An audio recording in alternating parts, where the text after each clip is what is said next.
Good morning. Good morning, ma'am. Good morning.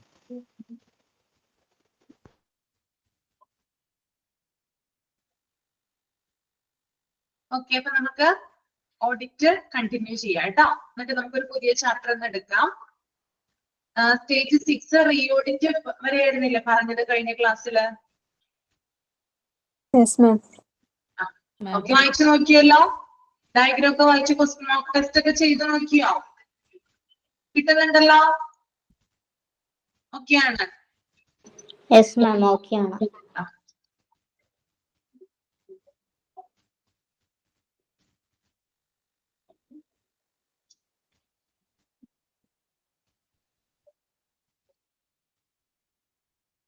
അടുത്തത് types of clinical audit. Clinical audit പലതരത്തിലുണ്ട് കേട്ടോ.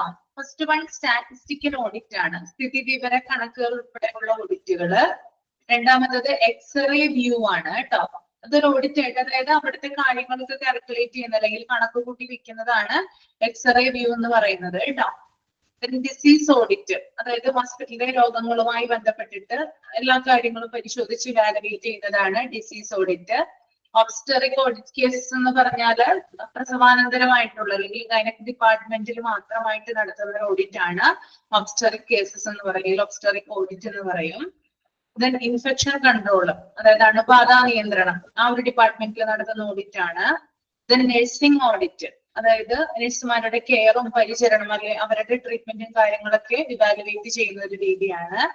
Death audit എന്ന് പറഞ്ഞാല് എത്ര പേര് മരിച്ചു അവരുടെ കണക്കുകളും കാര്യങ്ങളൊക്കെയാണ് ഡെത്ത് ഓഡിറ്റിൽ വരിക. അപ്പൊ ഇത്തരത്തില് അല്ലെങ്കിൽ ക്ലിനിക്കൽ ഓഡിറ്റ്, സ്റ്റാറ്റിസ്റ്റിക്കൽ ഓഡിറ്റ് ഉണ്ട്, എക്സ്റേ വ്യൂ ഉണ്ട്, ഡിസീസ് ഓഡിറ്റ് ഉണ്ട്, ഒബ്സ്റ്ററിക് കേസസ് ഉണ്ട്, infection control, nursing audit, death audit. ഇത് അത്രയും ജസ്റ്റ് ഒന്ന് വായിച്ചു മാത്രം വെക്കുക കേട്ടോ. ടൈപ്സ് ഓഫ് ക്ലിനിക്കൽ ഓഡിറ്റ് എന്ന് ചോദിച്ചു കഴിഞ്ഞാൽ നിങ്ങൾക്ക് എഴുതാൻ പറ്റും, വേറെ അധികം എക്സ്പ്ലനേഷൻ ഒന്നും അവിടെ ആവശ്യമില്ല. Next one, role of hospital administration in audit. ഓഡിറ്റില് ഹോസ്പിറ്റൽ അഡ്മിനിസ്ട്രേഷന്റെ പങ്ക് എന്താണെന്ന് കേട്ടോ.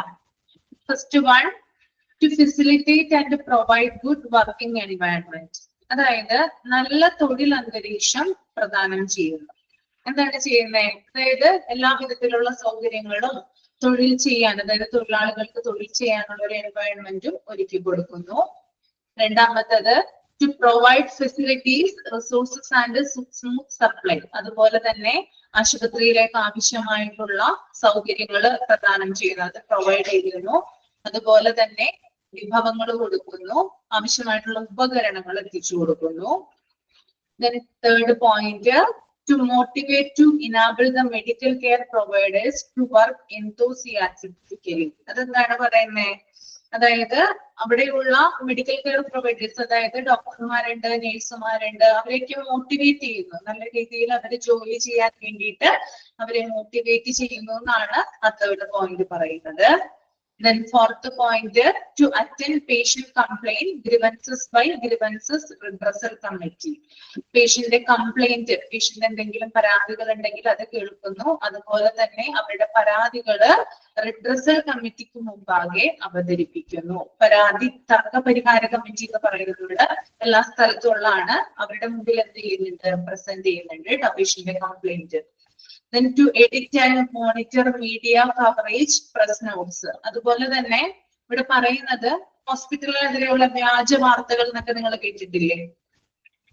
അതായത് ഒരു സംഭവം ഹോസ്പിറ്റലിൽ നടന്നു കഴിഞ്ഞാല് അത് മീഡിയ എന്ത് ചെയ്യും? ഭയങ്കരമായിട്ട് ഊതിപ്പെരുപ്പിക്കും അല്ലെ?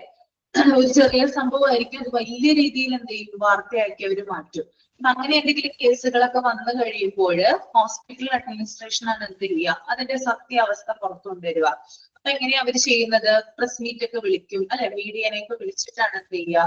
ഈ കാര്യങ്ങൾ പറയാം, അല്ലെങ്കിൽ ഇന്നതാണ് ഒരു പ്രസ് മീറ്റ് വിളിച്ചിട്ട് ആളുകളോട് പറയാനുള്ളത് ന്യൂസ് ചാനലിലൂടെയോ പത്രത്തിലൂടെയോ അല്ലെങ്കിൽ സോഷ്യൽ മീഡിയ വഴി എന്ത് ചെയ്യും?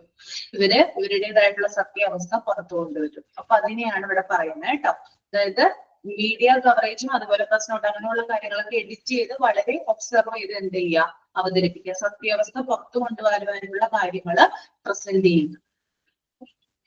Then patient satisfaction service to reveal the grey areas. അതുപോലെ തന്നെ പേഷ്യന്റിന്റെ സാറ്റിസ്ഫാക്ഷൻ വർദ്ധിപ്പിക്കുന്നതിന് വേണ്ടിയിട്ട് ഗ്രേ ഏരിയാസ് എന്ന് പറഞ്ഞാൽ ചാര നിറത്തിലുള്ള പ്രദേശങ്ങൾ എന്നാണ്. അതായത് എന്തൊക്കെയാണോ പേഷ്യന്റിന് അൺഫേവറബിൾ ആയിട്ടുള്ള കണ്ടീഷൻ ഉള്ളത് അതിനൊക്കെ റിമൂവ് ചെയ്ത് പേഷ്യന്റ് സാറ്റിസ്ഫാക്ഷൻ ഇംപ്രൂവ് ചെയ്യിപ്പിക്കുക.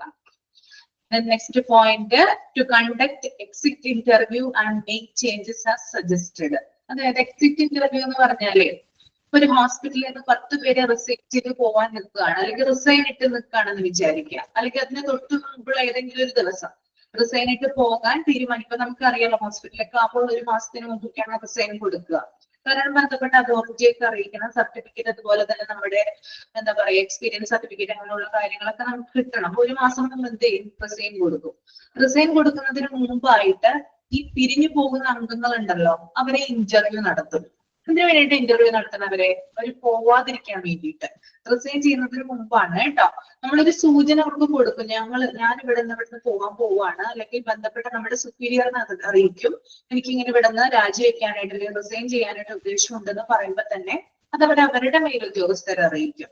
അപ്പൊ അവര് നടത്തുന്ന ഒരു ഇന്റർവ്യൂ ആണെന്ത് എക്സിറ്റ് ഇന്റർവ്യൂ എന്ന് പറയുന്നത് കേട്ടോ. അതായത് ആളുകളെ പോകാതിരിക്കാൻ വേണ്ടി അവിടെ പിടിച്ചു നിർത്തുന്ന രീതി. അങ്ങനെ എക്സിറ്റ് ഇന്റർവ്യൂ നടത്തും. അതുപോലെ തന്നെ ഇങ്ങനെ നടത്തുമ്പോൾ എന്തെങ്കിലും ചേഞ്ചസ്, അതായത് ആളുകളെ അവിടെ പിടിച്ചു നിർത്തുന്നതിന് വേണ്ടിയിട്ട് എന്തെങ്കിലും മാറ്റങ്ങൾ കൊണ്ടുവരുവാണെങ്കിൽ ഇത് ചെയ്യുന്നുണ്ട്. ചിലപ്പോൾ പല കാരണങ്ങൾ കൊണ്ടാകാം ആളുകൾ പോകുന്നത് അല്ലെ. ചിലപ്പോൾ സാലറിയിൽ കുറവുണ്ടാകാം, അല്ലെങ്കിൽ നല്ലൊരു വർക്കിംഗ് എൻവയോൺമെന്റ് ഉണ്ടാവില്ല, അല്ലെങ്കിൽ മറ്റു ബെനിഫിറ്റുകൾ ഒന്നും ഉണ്ടാവില്ല. ഈ കാര്യങ്ങൾ കൊണ്ടായിരിക്കാം ചിലപ്പോൾ ആളുകൾ ആ സ്ഥാപനത്തിൽ നിന്ന് പോകുന്നത്. അപ്പോ അങ്ങനെ പോകുന്ന ആളുകൾ ഉണ്ടെങ്കിൽ അതിന് വേണ്ടിയിട്ട്, അല്ലെങ്കിൽ ഇപ്പൊ സാലറിയുടെ കുറവാണെങ്കിൽ സാലറി കൂട്ടിക്കൊടുക്കുന്നു, അല്ലെങ്കിൽ മറ്റു ബെനിഫിറ്റുകൾ കൊടുക്കുന്നു, അങ്ങനെയുള്ള കാര്യങ്ങളൊക്കെ എന്ത് ചെയ്യുന്നുണ്ട്, പ്രൊവൈഡ് ചെയ്യുന്നുണ്ട്. ക്ലിയർ ആണോ? മനസ്സിലായോ എക്സിറ്റ് ഇന്റർവ്യൂ എന്താണെന്ന്? പുറത്തേക്ക് പോകാൻ നിൽക്കുന്നവരെ പിടിച്ചു നിർത്തുന്ന ഒരു പ്രോസസ്സാണ്. Then to frame clear cut objectives and policies. അതുപോലെ തന്നെ ഇവിടെ പറയുന്നുണ്ട് എന്താണ് ക്ലിയർ കട്ട്, അതായത് ആ ഹോസ്പിറ്റലില് നല്ല രീതിയിലുള്ള നയങ്ങളും അതുപോലെ തന്നെ ലക്ഷ്യങ്ങളും നടപ്പിലാക്കുക.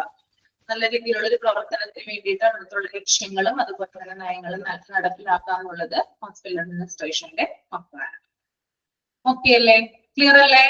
ഒന്നുകൂടി പറയണ്ടല്ലോ, മനസ്സിലായില്ലേ?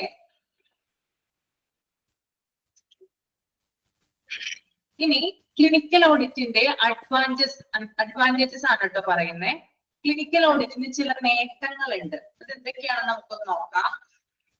ക്ലിനിക്കൽ ഓഡിറ്റിന്റെ നേട്ടങ്ങൾ ആദ്യം വരുന്നത് ആൻ എഡ്യൂക്കേഷണൽ ആക്ടിവിറ്റി. ഇതൊരു വിദ്യാഭ്യാസപരമായിട്ടുള്ള ഒരു പ്രവർത്തനമാണ്. ക്ലിനിക്കൽ ഓഡിറ്റ് എന്ന് പറയുന്നത് ആളുകൾക്ക് എന്ത് കൊടുക്കുന്നുണ്ട്, അവയർനെസ് കൊടുക്കുന്നുണ്ട്. അതുകൊണ്ട് തന്നെ ഇതൊരു എഡ്യൂക്കേഷണൽ ആക്ടിവിറ്റി ആണ് നമുക്ക് പറയാനായിട്ട് സാധിക്കും. Second one, promotes understanding. ധാരാളം കാര്യങ്ങൾ ക്ലിനിക്കൽ ഓഡിറ്റിലൂടെ മനസ്സിലാക്കാനായിട്ട് സാധിക്കും. അതായത് ഹോസ്പിറ്റലിന്റെ കാര്യങ്ങൾ, അവിടെയുള്ള പ്രവർത്തനങ്ങൾ, അവിടെയുള്ള കാൽക്കുലേഷനും കാര്യങ്ങളും, അല്ലെങ്കിൽ അവിടെ എങ്ങനെയാണ് ഓരോ ആളുകളും പ്രവർത്തിക്കുന്നത്, അങ്ങനെ കുറെ കാര്യങ്ങൾ നമുക്ക് അണ്ടർസ്റ്റാൻഡ് ചെയ്യാനായിട്ട് പറ്റും. റിസോഴ്സ് എഫക്റ്റീവ്, ഹോസ്പിറ്റലിലേക്ക് ആവശ്യമായിട്ടുള്ള ഉപകരണങ്ങൾ വേണ്ട രീതിയിൽ ഉപയോഗിക്കാനായിട്ട് പറ്റും. ഓക്കെ, അതായത് കൂടുതൽ സപ്ലൈ കാര്യങ്ങളൊക്കെ ഇവിടെ ചെയ്യുന്നുണ്ടല്ലോ, ആളുകൾക്ക് ആവശ്യമായിട്ടുള്ള ഉപകരണങ്ങളും റിസോഴ്സസ് ഒക്കെ പ്രൊവൈഡ് ചെയ്യുന്നുണ്ട്. അപ്പൊ അത് ഫലപ്രദമായിട്ട് ഉപയോഗിക്കാനായിട്ട് പറ്റുന്നുണ്ട്. റേസ് സ്റ്റാൻഡേർഡ്സ്, അതുപോലെ തന്നെ ആ ഹോസ്പിറ്റലിന്റെ തന്നെ നിലവാരം ഉയർത്താനായിട്ട് സഹായിക്കുന്നുണ്ട്. ക്ലിനിക്കൽ ഓഡിറ്റ് ചെയ്ത് കഴിഞ്ഞാൽ ആ ഹോസ്പിറ്റലിന് തന്നെ എന്താണ്, ഹോസ്പിറ്റൽ തന്നെ ഫേമസ് ആവുന്നതാണ്. Then promotes changes, അതായത് എന്തെങ്കിലും ഗ്രേ ഏരിയാസ്, ഞാൻ നേരത്തെ പറഞ്ഞല്ലോ, എന്തെങ്കിലും ബാരിയേഴ്സോ അല്ലെങ്കിൽ തടസ്സങ്ങളോ കാര്യങ്ങളോ ഒക്കെ ഉണ്ടെങ്കിൽ അതിന് വേണ്ടിയിട്ട് ചേഞ്ച് വരുത്താം, മാറ്റത്തിനെ പ്രോത്സാഹിപ്പിക്കുന്നു. ദെൻ സോഴ്സ് ഓഫ് ഇൻഫോർമേഷൻ, അതായത് ക്ലിനിക്കൽ ഓഡിറ്റ് എന്ന് പറഞ്ഞാൽ ധാരാളം ഇൻഫോർമേഷൻ ഒരു സോഴ്സ് ആണ്. ധാരാളം ഇൻഫോർമേഷൻ, ഹോസ്പിറ്റലിനെ സംബന്ധിച്ച് ധാരാളം കാര്യങ്ങൾ അതിനകത്തുണ്ട്. അപ്പൊ ഒരു സോഴ്സ് ഓഫ് ഇൻഫോർമേഷൻ എന്ന് അതിനെ പറയാം. Then peer led and peer understanding. Peer led and peer understanding എന്ന് പറഞ്ഞാല് ഒരുമിച്ച് പ്രവർത്തിക്കുക, ഒരുമിച്ച് മനസ്സിലാക്കുക എന്നാണ് അതിന്റെ അർത്ഥം കേട്ടോ. ഈ ക്ലിനിക്കൽ ഓഡിറ്റ് ഹോസ്പിറ്റലിൽ നടപ്പിലാക്കുന്നത് കൊണ്ട് സ്റ്റാഫുകൾ എന്ത് ചെയ്യുന്നുണ്ട്, ഒരുമിച്ച് പ്രവർത്തിക്കുന്നുണ്ട്. ഒരേ മ്യൂച്വൽ അണ്ടർസ്റ്റാൻഡിങ്ങിലാണ് എന്ത് ചെയ്യുന്നത്, വർക്ക് ചെയ്യുന്നത്. Then involves patient. അതായത് രോഗികളുടെ വിവരങ്ങൾ ഇതിനകത്ത് ഉൾപ്പെടുന്നു. രോഗിയെ കുറിച്ച് എല്ലാ കാര്യങ്ങളും ഇതിലൂടെ അറിയാനായിട്ട് സാധിക്കും. അപ്പൊ എന്തൊക്കെയാണ് അഡ്വാൻറ്റേജസ്? അഡ്വാൻറ്റേജസ് ഇമ്പോർട്ടന്റ് ആണ് കേട്ടോ. ആൻഡ് എഡ്യൂക്കേഷണൽ ആക്ടിവിറ്റി ആയിട്ട് നമുക്ക് പറയാം, promotes understanding, resource effective, races standards, promotes change, source of information, peer led and peer understanding, involves patient. അടുത്തത് പറഞ്ഞോട്ടെ.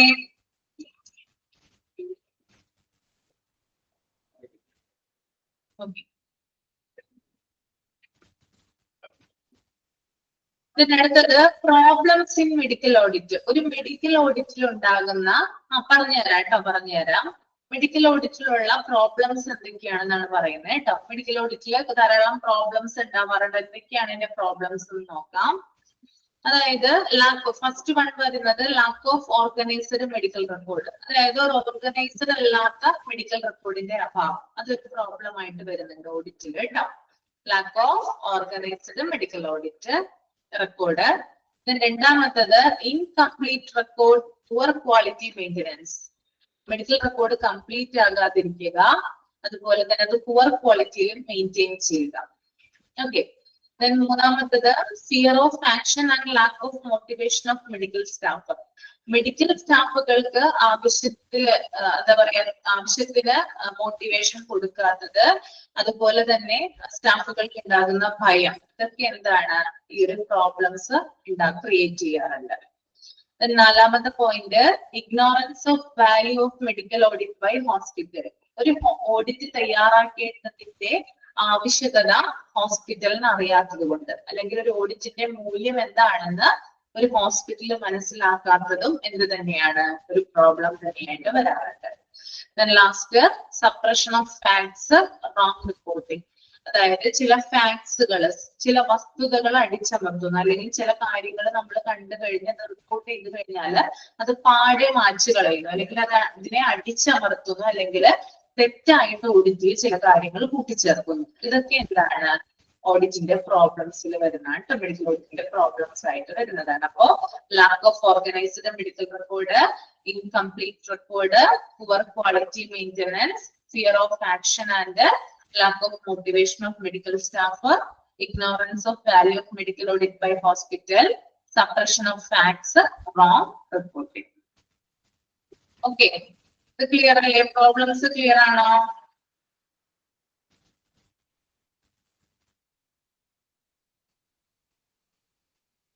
ഇനി ഒരു ഓഡിറ്റ് റിപ്പോർട്ടില് കണ്ടന്റ്സ് എന്തൊക്കെയാണെന്ന് നോക്കാം നമുക്ക്. ഓഡിറ്റ് റിപ്പോർട്ടിലെ കണ്ടന്റ് എന്ന് പറയുന്നത് ഫസ്റ്റ് വൺ ബാക്ക്ഗ്രൗണ്ട് ആണ്. നമുക്കറിയാം ഒരു ഓഡിറ്റ് റിപ്പോർട്ട്, അല്ലെങ്കിൽ നമ്മൾ നമ്മളൊരു പ്രൊജക്റ്റോ അല്ലെങ്കിൽ ഏതൊരു കാര്യങ്ങള് നമ്മൾ തയ്യാറാക്കുവാണെങ്കിൽ അതിന് ബാക്ക്ഗ്രൗണ്ട് ഉണ്ടാകും. ഓക്കെ. ദെൻ ലിറ്ററേച്ചർ റിവ്യൂ ഉണ്ടാകും, അതുപോലെ തന്നെ criteria and standards. Problems important അല്ല, കുഴപ്പമില്ല, അഡ്വാൻറ്റേജസ് മാത്രം നോക്കി വെച്ചാൽ മതി കേട്ടോ. ഓക്കെ. അപ്പൊ കണ്ടന്റ്സ് ഓഫ് ആൻ ഓഡിറ്റ് റിപ്പോർട്ടിലെ ബാക്ക്ഗ്രൗണ്ട് ഉണ്ട്, ദെൻ ലിറ്ററേച്ചർ റിവ്യൂ, അതുപോലെ തന്നെ ക്രൈറ്റീരിയ ആൻഡ് സ്റ്റാൻഡേർഡ്സ്, മാനദണ്ഡങ്ങളും അതുപോലെ പല പല സ്റ്റാൻഡേർഡുകളും ഉണ്ടാവും. Methods or protocols use. ഓഡിറ്റിന് വേണ്ടിയിട്ട് എന്തൊക്കെ മെത്തേഡുകളാണ് നമ്മൾ യൂസ് ചെയ്തത്, എന്തൊക്കെ പ്രോട്ടോകോൾസ് അതിനു വേണ്ടി യൂസ് ചെയ്തു, ഓഡിറ്റ് ചെയ്തപ്പോൾ ഉണ്ടായ റിസൾട്ട് എന്താണ്, റെക്കമെൻഡേഷൻ ഫോർ ചേഞ്ച്, ഓഡിറ്റ് തയ്യാറാക്കിയതിനു ശേഷം എന്തൊക്കെ ചേഞ്ചസ് ആണ് ഇതിനകത്ത് വരുത്തേണ്ടത്, റെക്കമെൻഡേഷൻ ഫോർ ഫർദർ ഓഡിറ്റ്, ഇനിയും ഒരു ഓഡിറ്റ് തയ്യാറാക്കേണ്ടതിന്റെ ആവശ്യകതയുണ്ടോ. ഇത്തരം കാര്യങ്ങളാണ് ഇതിനകത്ത് കണ്ടന്റ് ആയിട്ട് വരുന്നത്. ഫസ്റ്റ് വൺ ഒരു ബാക്ക്ഗ്രൗണ്ട് ഉണ്ടാകും, ദെൻ ലിറ്ററേച്ചർ റിവ്യൂ ഉണ്ടാകും, റിവ്യൂ ഉണ്ടാകും, ദെൻ ക്രൈറ്റീരിയ ആൻഡ് സ്റ്റാൻഡേർഡ്സ് ഉണ്ട്, മെത്തേഡ്സ് ഓർ പ്രോട്ടോകോൾസ് യൂസ്ഡ്, എന്തൊക്കെ മെത്തേഡുകളും പ്രോട്ടോകോൾസുകളും യൂസ് ചെയ്തു, റിസൾട്ട് എന്താണ്, റെക്കമെൻഡേഷൻ ഫോർ ചേഞ്ച്, മാറ്റത്തിന് എന്തൊക്കെയാണ് മാറ്റാനുള്ള റെക്കമെൻഡേഷൻ എന്തൊക്കെയാണ് മാറ്റാൻ വേണ്ടിയിട്ടുള്ള, അതുപോലെ തന്നെ ഇനിയും ഒരു ഓഡിറ്റിന്റെ ആവശ്യകതയുണ്ട്. ഇത്രയും കാര്യങ്ങൾ കണ്ടന്റ് ആയിട്ട് ഒരു ഓഡിറ്റിൽ വരുന്നതാണ്. ഓക്കെ, ക്ലിയർ ആയെന്ന് വിചാരിക്കുന്നത് കേട്ടോ. ഏഴാമത്തെ പോയിന്റ് ചോദിച്ചിരുന്നു, അഡ്വാൻറ്റേജ് ഓഫ് ക്ലിനിക്കൽ ഓഡിറ്റിൽ peer led and peer understanding. അതായത് ഹോസ്പിറ്റലിലെ സ്റ്റാഫുകൾ തമ്മിൽ ഒരുമിച്ച് പ്രവർത്തിക്കാനും ഒരുമിച്ച് മനസ്സിലാക്കാനുള്ള ഒരു അവസരം ഈ ഓഡിറ്റ് കൊടുക്കുന്നുണ്ട്. കാരണം ഒരുമിച്ച് വർക്ക് ചെയ്യാണ് എല്ലാവരും ഇതിനു വേണ്ടിയിട്ട്. അപ്പൊ ആ ഒരു ഇതാണ്, മീനിങ് ആണ് അവിടെ വരുന്നത്. മനസ്സിലാക്കുന്ന കുറെ കാര്യങ്ങൾ മനസ്സിലാക്കലെ പ്രോത്സാഹിപ്പിക്കുന്നതാണ് പറയുന്നത്. അണ്ടർസ്റ്റാൻഡിനെ പ്രൊമോട്ട് ചെയ്യുന്നു. അതായത് ഓഡിറ്റ് റിപ്പോർട്ട് തയ്യാറാക്കുന്നതിലൂടെ ധാരാളം കാര്യങ്ങൾ നമുക്ക് മനസ്സിലാക്കുന്നത്. ഒരു ഹോസ്പിറ്റലിന്റെ ഫങ്ഷൻസ് എങ്ങനെയാണ് പോകുന്നത്, അവിടെയുള്ള ഡോക്ടേഴ്സ് എങ്ങനെയാണ് പ്രവർത്തിക്കുന്നത്, അങ്ങനെയുള്ള ധാരാളം കാര്യങ്ങൾ നമുക്ക് മനസ്സിലാക്കാനായിട്ട് സാധിക്കും. അതാണ് പ്രൊമോട്ട്സ് അണ്ടർസ്റ്റാൻഡിങ്. ഓക്കെ, ഇനി എന്തെങ്കിലും ഡൗട്ട് ഉണ്ടോ ഇത്രയും എടുത്തതില്? എന്തെങ്കിലും ഉണ്ടെങ്കിൽ ഇത് ചോദിക്കാം കേട്ടോ.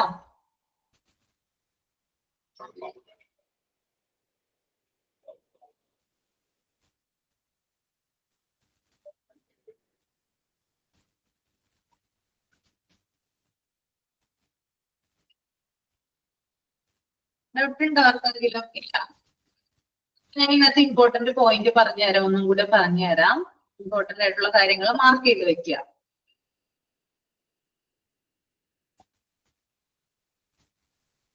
ഇന്നത്തെ ഓഡിറ്റിന്റെ ഡെഫിനിഷൻ ഒന്ന് നോക്കുക കേട്ടോ. ഓഡിറ്റിന്റെ ഡെഫിനിഷൻ കൊടുത്തിരിക്കുന്നത് കണ്ടോ നിങ്ങള്? അതൊന്ന് മാർക്ക് ചെയ്യുക കേട്ടോ.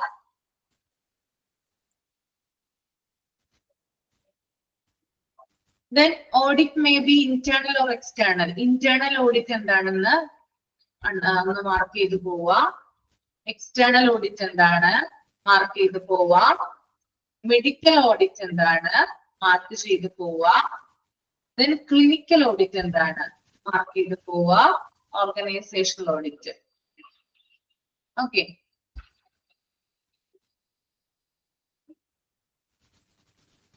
then types of clinical auditല് കൺകറന്റ് ഓഡിറ്റ്, റെട്രോസ്പെക്റ്റീവ് ഓഡിറ്റ്, അത് രണ്ടും മാർക്ക് ചെയ്യുക. Then medical audit committee, medical audit committee, ആ രണ്ട് പോയിന്റ് കേട്ടോ. എന്താണ്, ആരൊക്കെയാണ് മെമ്പേഴ്സ് ആയിട്ട് വരിക, എപ്പോഴാണ് ഈ മീറ്റിംഗ് കൂടുന്നത്, ആ രണ്ട് പോയിന്റ്. പിന്നെ എത്ര സ്റ്റേജസ് ആണ് ക്ലിനിക്കൽ ഓഡിറ്റിനുള്ളത്? 6 സ്റ്റേജസ് ഉണ്ട്. അപ്പൊ ആ എണ്ണം പഠിച്ചു വെക്കുക. Then stage 1 preparing for audit important ആണ്. Stage 2 selection of criteria important ആണ്. Stage 3 important ആണ്. പിന്നെ നമുക്ക് നോക്കാനുള്ളത് റീ ഓഡിറ്റ് ആണ്. റീ ഓഡിറ്റിന് എന്ത് ചെയ്യാം, മാർക്ക് ചെയ്ത് പോവാ. Then advantages of clinical audit. Okay, അത്രയും മതി. മാർക്ക് ചെയ്തോ?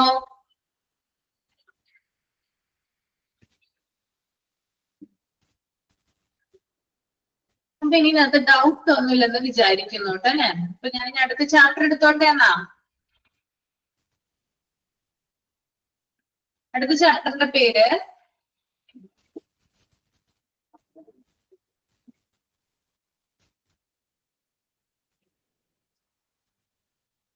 ഹോസ്പിറ്റൽ ഇൻഫർമേഷൻ സിസ്റ്റം ബേസിക് കേട്ടോ. അതാണ് അടുത്ത ചാപ്റ്റർ.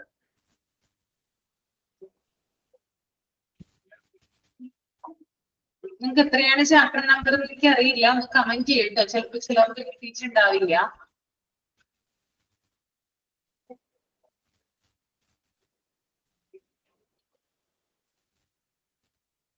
ആ 49 ആണ് കേട്ടോ. 49.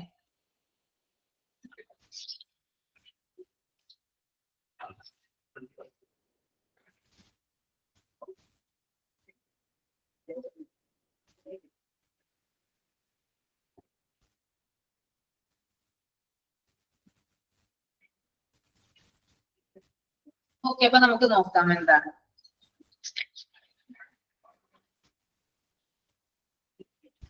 ഞാൻ പറയുന്ന കാര്യങ്ങൾ ഇതിനകത്ത് അണ്ടർലൈൻ ചെയ്ത് പോവാട്ടോ.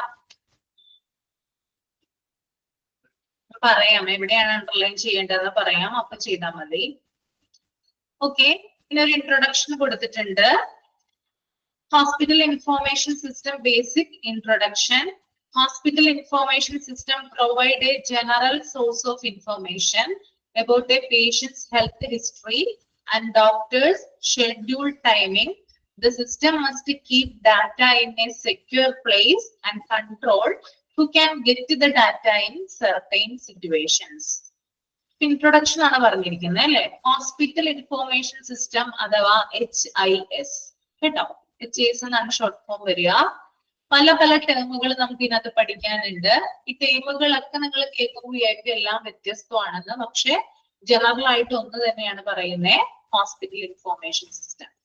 കേട്ടോ, പല പല ടേമുകളും കാണുന്നുണ്ടാവും ഇതിനകത്ത്. അപ്പൊ ഞാൻ തരാം അതിന്റെ ഫുൾ ഫോം. പക്ഷെ ഒന്ന് ഓർക്കുക, എല്ലാനും ഇൻഫോർമേഷൻ സിസ്റ്റത്തിന്റെ അണ്ടറിൽ വരുന്നതാണ്. അത് തന്നെയാണ്, അതൊരു പർട്ടിക്കുലർ സോഫ്റ്റ്വെയർ നമുക്ക് വേണമെങ്കിൽ പറയാമല്ലോ അതിന്. അപ്പൊ ഇവിടെ എന്താ പറയുന്നേ, ഹോസ്പിറ്റൽ ഇൻഫോർമേഷൻ സിസ്റ്റം എന്താ തരുന്നേ? അതായത് ഒരു രോഗിയുടെ ആരോഗ്യ ചരിത്രം, മെഡിക്കൽ ഹിസ്റ്ററി അല്ലെങ്കിൽ ഹെൽത്ത് ഹിസ്റ്ററി, അതുപോലെ തന്നെ ഡോക്ടറുടെ സമയക്രമം, ഡോക്ടേഴ്സ് ഷെഡ്യൂൾ ടൈമിംഗ് എന്നിവയെ കുറിച്ചുള്ള ഒരു പൊതു ഉറവിടം ഇത് നൽകുന്നു, ഒരു സോഴ്സ് ഇവിടെ നൽകുന്നുണ്ട്. അപ്പോ ഹോസ്പിറ്റൽ ഇൻഫോർമേഷൻ സിസ്റ്റം എന്ന് പറയുന്നത് പേഷ്യന്റിന്റെ ഹെൽത്ത് ഹിസ്റ്ററി, അതുപോലെ ഡോക്ടർമാരുടെ ടൈമിങ് എന്നിവയെ കുറിച്ചുള്ള സോഴ്സ് നൽകുന്നു. ഓക്കെ, അപ്പൊ ചിലപ്പോ ചോദിക്കാം അല്ലെ, എന്തിനാണ് HIS എന്തിനു വേണ്ടിയിട്ടാണ് നടപ്പിലാക്കുന്നത് ഹോസ്പിറ്റലിൽ എന്ന് ചോദിച്ചു കഴിഞ്ഞാല് 2 പോയിന്റ് ആണ് ഉള്ളത്. എന്താണ്? ഒന്ന് പേഷ്യന്റ് ഹെൽത്ത് ഹിസ്റ്ററി, രണ്ടാമത്തേത് ഡോക്ടേഴ്സിന്റെ ടൈമിങ്. ഇവയെ കുറിച്ചുള്ള വിവരങ്ങൾ നൽകാൻ വേണ്ടിയിട്ടാണ് ഈ ഒരു സിസ്റ്റം ഉപയോഗിക്കുന്നത്. അതിന്റെ സോഴ്സ് ആയിട്ട് നമുക്ക് ഈ ഒരു സിസ്റ്റത്തെ കാണാനായിട്ട് സാധിക്കും. ഇൻട്രൊഡക്ഷൻ മനസ്സിലായോ? ബേസ് മനസ്സിലാവണം, അല്ലെങ്കിൽ പിന്നെ ഒരു കാര്യമില്ല, അതുകൊണ്ടാണ് ചോദിക്കുന്നത് കേട്ടോ. ഇൻട്രൊഡക്ഷൻ ക്ലിയർ ആയെന്ന് വിചാരിക്കുന്നു. അടുത്ത point, hospital management information system is A computerised system that helps in managing clinical, financial, laboratory, inpatient, outpatient, pharmaceutical, etc. operating in a hospital. With the help of the hospital management information system, healthcare providers can concentrate more on providing quality healthcare to the patients. ഇവിടെ എന്താ പറയുന്നേ? അതായത് ഇവിടെ പറയുന്നുണ്ട്, ഞാൻ ആ ഇൻട്രൊഡക്ഷനിൽ ഒരു point വിട്ടുപോയി, സോറി, അതാണ് പറയുന്നത് കേട്ടോ. അത് പറയാൻ വന്ന്, the system must keep data in a secure place and control who can get the data in certain situations. അതായത് ഈ ഒരു ഹോസ്പിറ്റൽ ഇൻഫോർമേഷൻ സിസ്റ്റം എന്ന് പറഞ്ഞാല് ഡാറ്റയെ സുരക്ഷിതമായിട്ടുള്ള ഒരു സ്ഥലത്ത് സൂക്ഷിക്കുകയും ആർക്കൊക്കെ എപ്പോഴാണ് വിവരങ്ങൾ നൽകണമെന്ന് നിയന്ത്രിക്കുകയും ചെയ്യുന്നു. അതായത് ഇതിനകത്ത് എന്താണ്, ഒരു പേഷ്യന്റിന്റെ ഹിസ്റ്ററി അല്ലെങ്കിൽ ഒരു പേഷ്യന്റിന്റെ ഡാറ്റ ഇതിനകത്ത് സുരക്ഷിതമായിട്ട് കീപ്പ് ചെയ്യാനായിട്ട് സാധിക്കും. അതുപോലെ തന്നെ ആർക്കൊക്കെ എപ്പോഴാണ് ഈ ഒരു ഡാറ്റ ആവശ്യമായിട്ട് വരുന്നത്, ആ സമയത്ത് എന്ത് ചെയ്യും, ഇത് പ്രൊവൈഡ് ചെയ്യും അല്ലെങ്കിൽ ഇത് കൺട്രോൾ ചെയ്യുന്നതാണ് പറഞ്ഞു വരുന്നത് കേട്ടോ. ഓക്കെ, ഇതാണ് രണ്ടാമത്തെ സെന്റൻസ്. നമുക്ക് സെക്കൻഡ് പോയിന്റിലോട്ട് പോവാം. എന്താണ് പറഞ്ഞത്? Hospital management information system is A computerised system. HIS എന്ന് പറഞ്ഞാല് ഒരു കമ്പ്യൂട്ടറൈസ്ഡ് സിസ്റ്റം ആണ് അല്ലെ, കമ്പ്യൂട്ടറിലാണ് അല്ലെങ്കിൽ സിസ്റ്റം ആണ്, നമുക്ക് സോഫ്റ്റ്വെയർ ആണ് ഇതിനെ പറയാം. കമ്പ്യൂട്ടറൈസ്ഡ് സിസ്റ്റം ആണ്. അതൊരു ഹോസ്പിറ്റലിൽ പ്രവർത്തിക്കുന്ന ക്ലിനിക്കൽ, ഫിനാൻഷ്യൽ, ലബോറട്ടറി എന്നിവ കൈകാര്യം ചെയ്യാൻ സഹായിക്കുന്നു. അപ്പോ ഒരു ഹോസ്പിറ്റലിന്റെ തന്നെ ക്ലിനിക്കൽ ആയിട്ടുള്ള കാര്യങ്ങള്, അതുപോലെ ഫിനാൻഷ്യൽ ആയിട്ടുള്ള കാര്യങ്ങള്, ലബോറട്ടറി എക്സെട്ര, അങ്ങനെ ധാരാളം ഹോസ്പിറ്റലിന്റെ പ്രവർത്തനത്തെ കൈകാര്യം ചെയ്യാനായിട്ട് സഹായിക്കുന്ന ഒരു സിസ്റ്റമാണ് the hospital management information system എന്ന് പറയുന്നത്. ഓക്കെ, ഓർത്തിരിക്കുക, ഒരു കമ്പ്യൂട്ടറൈസ്ഡ് സിസ്റ്റം ആണ്. മാത്രമല്ല ക്ലിനിക്കൽ, ഫിനാൻഷ്യൽ, ലബോറട്ടറി, അതുപോലെ ഇൻപേഷ്യന്റ്, ഔട്ട് പേഷ്യന്റ്, ഫാർമസ്യൂട്ടിക്കൽ, അങ്ങനെയുള്ള എല്ലാ കാര്യങ്ങളും, എല്ലാ പ്രവർത്തനങ്ങളും നിയന്ത്രിക്കുന്നത് ഈ ഒരു ഹോസ്പിറ്റൽ മാനേജ്മെന്റ് ഇൻഫോർമേഷൻ സിസ്റ്റമാണ്. ഇനി അതുപോലെ തന്നെ HIS-ന്റെ സഹായത്തോടെ രോഗികൾക്ക് ഗുണമേന്മയുള്ള ആരോഗ്യ പരിരക്ഷ നൽകുന്നതിൽ ആരോഗ്യ സംരക്ഷണ ദാതാക്കൾക്ക് കൂടുതൽ ശ്രദ്ധ കേന്ദ്രീകരിക്കാൻ പറ്റും. അപ്പൊ ഈ ഒരു സിസ്റ്റത്തിലൂടെയാണ് നമ്മൾ രോഗികൾക്ക് സർവീസ് കൊടുക്കുന്നതെങ്കിൽ കൂടുതൽ ക്വാളിറ്റി ഉള്ള സർവീസ് രോഗികൾക്ക് കൊടുക്കാനും അതുപോലെ തന്നെ പേഷ്യൻസിൽ കൂടുതൽ ശ്രദ്ധ കേന്ദ്രീകരിക്കാനും ഹോസ്പിറ്റലിന് സാധിക്കും. അതാണ് ഇതിന്റെ ബെനിഫിറ്റ് എന്ന് പറയുന്നത്. ക്ലിയർ ആണോ? രണ്ടാമത്തെ പാരഗ്രാഫ് ഓക്കെ ആണോ? മനസ്സിലാകുന്നുണ്ടോ ആർക്കെങ്കിലും? അടുത്ത് പറഞ്ഞോട്ടെ, ഒന്നുകൂടി പറയണം. Okay, hospital management information system എന്ന് പറയുന്നത് ഒരു കമ്പ്യൂട്ടറൈസ്ഡ് സിസ്റ്റം ആണ്. ഈ ഒരു സിസ്റ്റത്തിൽ എന്തൊക്കെ കാര്യങ്ങളാണ് കൈകാര്യം ചെയ്യുന്നത്? ഹോസ്പിറ്റലിലെ ക്ലിനിക്കൽ കാര്യങ്ങള്, financial, laboratory, inpatient, out patient, pharmaceutical തുടങ്ങി ഒട്ടനവധി കാര്യങ്ങൾ ഓപ്പറേറ്റ് ചെയ്യുന്നത് ഈ ഒരു സിസ്റ്റത്തിലൂടെയാണ്. ഈ ഒരു സിസ്റ്റത്തിലൂടെ രോഗികൾക്ക് ഗുണനിലവാരമുള്ള സർവീസ് കൊടുക്കാനും അതോടൊപ്പം തന്നെ പേഷ്യൻസിന്റെ കാര്യങ്ങളിൽ കൂടുതൽ ശ്രദ്ധിക്കാനും സാധിക്കും. ഓക്കെ അല്ലേ? മനസ്സിലായില്ലേ? നെക്സ്റ്റ് പോയിന്റ്, നെക്സ്റ്റ് പാരഗ്രാഫ് ആണ് പറയുന്നത്. A hospital information system helps healthcare providers in designing their operations, including managing patient health records, EMR, EHR, appointments, billing, diagnostics, and much more. The major role of HIMS is to record information on health events and verify the quality of services at different levels of healthcare.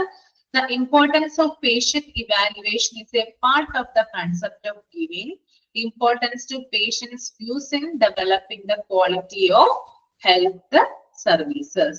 ഇവിടെ എന്താ പറയുന്നേ? രണ്ട് വേർഡുകൾ പറയുന്നുണ്ട്. ഒന്ന് EMR പറയുന്നുണ്ട്, രണ്ട് EHR പറയുന്നുണ്ട്. EMR എന്ന് പറഞ്ഞാല് ഇലക്ട്രോണിക് മെഡിക്കൽ റെക്കോർഡ്, ഓക്കെ, അഥവാ ഇലക്ട്രോണിക് ഹെൽത്ത് റെക്കോർഡ്. രണ്ടും ഒന്ന് തന്നെയാണ്. അവിടെ ഒരു സ്ലാഷ് ഇട്ടിട്ട് രണ്ട് പേരുകളിലായിട്ട് കൊടുത്തിരിക്കുന്നതേ ഉള്ളൂ കേട്ടോ. EMR എന്ന് പറഞ്ഞാല് ഇലക്ട്രോണിക് മെഡിക്കൽ റെക്കോർഡാണ്. ഇനി EHR എന്ന് പറഞ്ഞാല് ഇലക്ട്രോണിക് ഹെൽത്ത് റെക്കോർഡാണ്.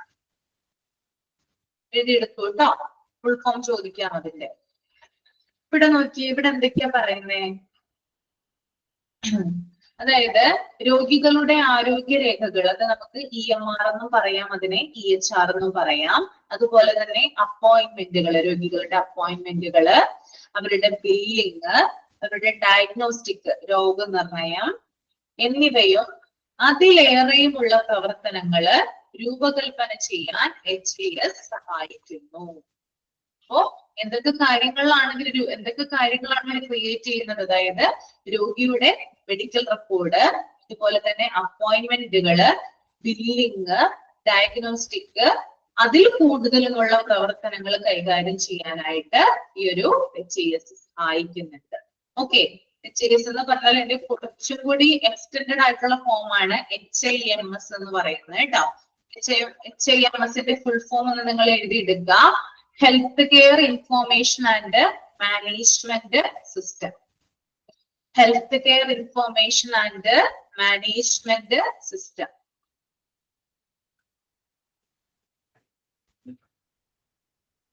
Okay, health care information and management system. എന്തൊക്കെ കാര്യങ്ങളാണ് ചെയ്യുന്നതെന്ന് ഞാൻ പറഞ്ഞു. പല കാര്യങ്ങളും ചെയ്യുന്നുണ്ട്. Managing all aspects of hospital operation such as medical, financial, administrative and legal.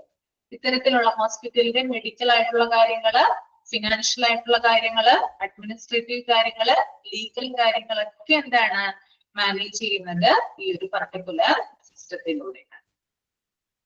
Clear അല്ലേ?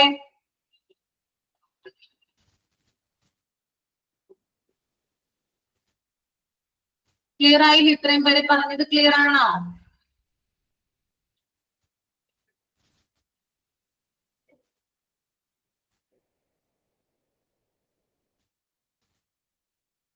ഇവിടെ ഇതിന്റെ മേജർ റോള് പറയുന്നുണ്ട്. The major role of HIMS is to record information on health events and verify the quality of service at different levels of health care.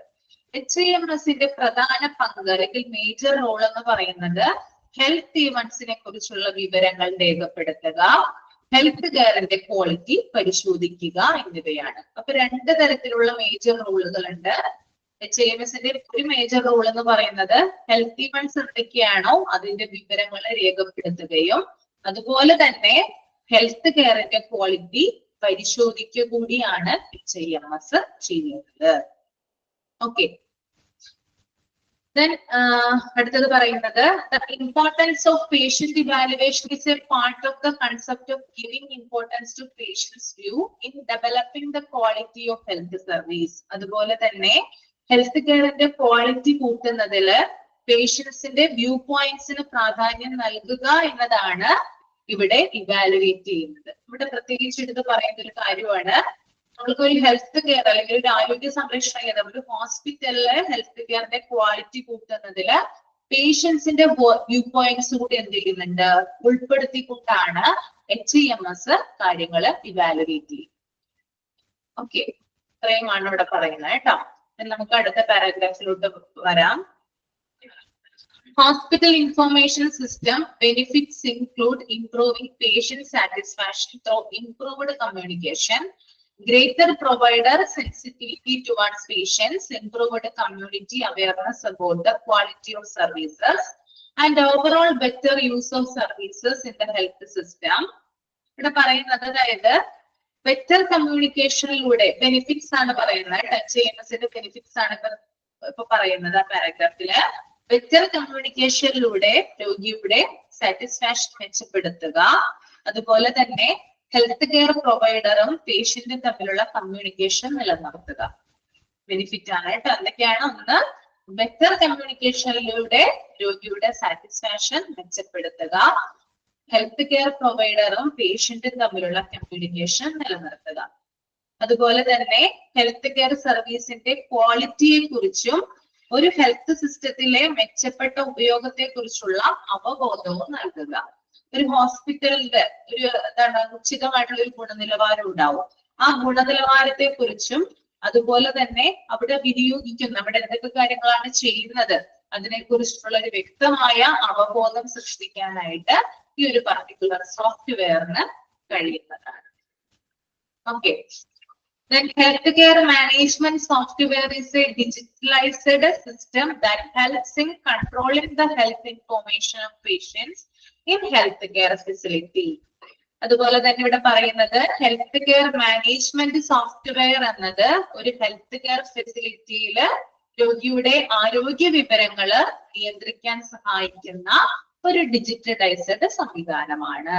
ഇപ്പൊ health care management software എന്താണ്? ഒരു health care facility അല്ലെങ്കിൽ ഒരു ഹോസ്പിറ്റലില് രോഗികളുടെ ആരോഗ്യ വിവരങ്ങൾ ഉണ്ടാവുമല്ലോ, ഹെൽത്ത് ഇൻഫോർമേഷൻസ് കൺട്രോൾ ചെയ്യാൻ ഹെൽപ്പ് ചെയ്യുന്ന ഒരു ഡിജിറ്റലൈസ്ഡ് സംവിധാനത്തിനെയാണ് നമ്മൾ അങ്ങനെ ഹെൽത്ത് കെയർ മാനേജ്മെന്റ് സോഫ്റ്റ്വെയർ എന്ന് പറയുന്നത് കേട്ടോ.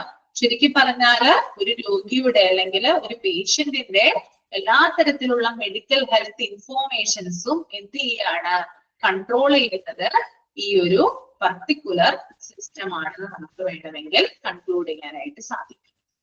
ഇൻട്രൊഡക്ഷൻ ഓക്കെ ആണോ? ഇത്രയും വരെ പറഞ്ഞ കാര്യങ്ങളിൽ എന്തെങ്കിലും ഡൗട്ട് ഉണ്ടെങ്കിൽ ഇപ്പൊ പറയാവുന്നതാണ് കേട്ടോ. എന്തെങ്കിലും കാര്യങ്ങൾ മനസ്സിലാവാത്തത് ഉണ്ടെങ്കിൽ ചോദിക്കാം.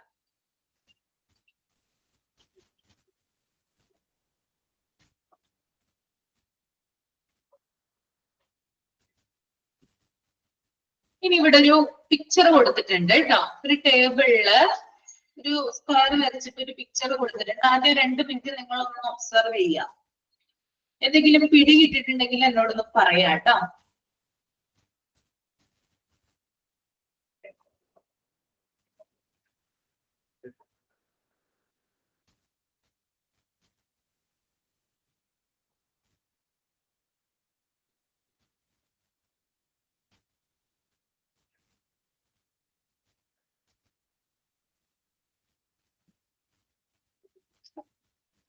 EMR എന്ന് പറഞ്ഞാൽ ഇലക്ട്രോണിക് മെഡിക്കൽ റെക്കോർഡാണ്. EHR എന്ന് പറഞ്ഞാൽ ഇലക്ട്രോണിക് ഹെൽത്ത് റെക്കോർഡ്. രണ്ടും ഒന്ന് തന്നെയാണ്. Electronic medical record EMR, electronic health record EHR.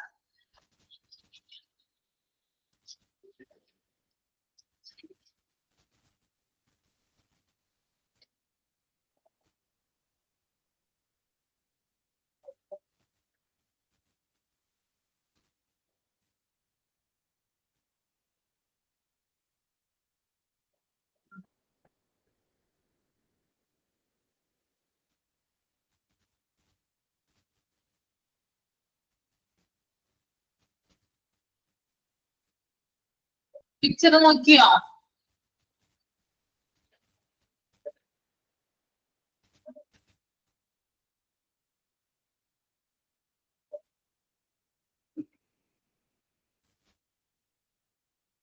എന്താണ് പിക്ചറിൽ എന്താണ് കൊടുത്തിരിക്കുന്നത്? എന്താ പറയുന്നത് അവിടെ?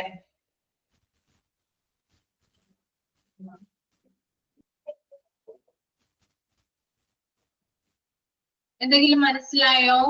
പിടികിട്ടുന്നുണ്ടോ? നോക്കിയിട്ട്. പേഷ്യന്റ് സെൻട്രി ആണ്.